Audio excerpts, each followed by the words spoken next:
नमस्कार, जय श्री कृष्ण। मां या करिश्मा पेसवानी ऐं मुंहिंजे चैनल के यानी कृष्ण कृपा केवलन में तव्हां सभिनीनि जो स्वागत आहे। धनतेरस जे ॿिए ॾींहुं नरक चतुर्दशी जो पर्व मल्हायो थो वञे।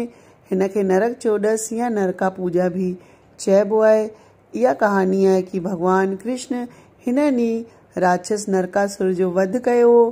त सुबुह जो सनान खां पोइ कृष्ण पूजा ऐं दर्शन शुभ मनो वेंदो आहे। हिन ॾींहुं सुबुह जो तेल लॻाए सनान करण सां नरकनि सां रक्षा थिए थी, इहो बि चइबो आहे। शाम जो यमराज भगवान लाइ दीपदान कबो आहे। कणिक जे अटे जो ॾाढो अटो ॻोहे करे हुन मां हिकु वॾो चौमुखी ॾीओ ठाहिबो आहे। हुन में कड़ो तेल ऐं रुपयो विझी करे हेठां चांवर विझी करे दरवाजे जे ॿाहिरि मुख्य दरवाजे जे ॿाहिरि रखी छॾिबो आहे इहो ॾीओ। ऐं भगवान यमराज सां प्रार्थना कबी आहे कि हे भगवान, मूंखां अहिड़ो कहिड़ो कर्म न थिए जो मूंखे नरक मिले। ऐं इहो बि चइबो आहे कि हिन रोशनी सां पितरनि जे रास्ते जो अंधेरो दूर थो थिए। इहा ॾीओ असांखे अकाल मृत्यु सां बचाए थो, रोगनि सां बचाए थो ऐं घणनि ई संकट सां असांजी रक्षा थो करे। त इहा प्रार्थना कबी आहे कि हे यमराज, जाने अनजाने में मूंखां जो बि पाप थिया आहिनि मां तव्हां खां क्षमा थो घुरां, असांखे अकाल मृत्यु खां बचाइजो। इहो ॾीओ तव्हां बि ज़रूरु ॿारजो।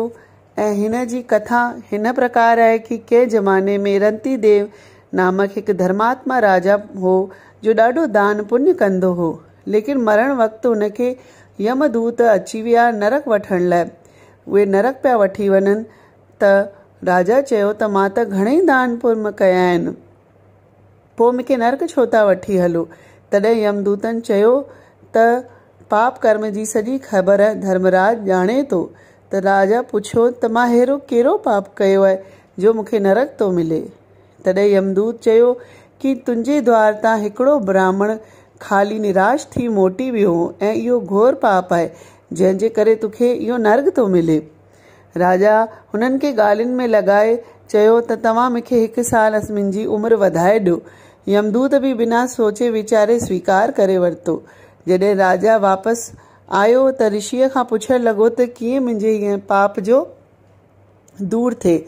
त हुन ऋषि ॿुधायो कि कार्तिक जी जो चतुर्दशी आहे, हुन ॾींहुं तूं विर्त कर, पूजन कर, ब्राह्मण खे भोजन कराए, दान ॾे ऐं पंहिंजे कयल अपराधनि जी क्षमा घुर। राजा ईअं ई कयो ऐं हमेशह ईअं ई कंदो रहियो ऐं अंत में विष्णु लोक खे प्राप्त थियो। त इहा हुई नरक चौॾस जी कथा ऐं पूजा। तव्हां बि इहा ज़रूरु कजो। ऐं अञा ताईं मुंहिंजे चैनल खे सब्सक्राइब न कयो अथव त ज़रूरु कजो। वरी मिलंदासीं ॿिए वीडियो सां। तेसिताईं मोकल थी वठां। जय झूलेलाल, जय श्री कृष्ण।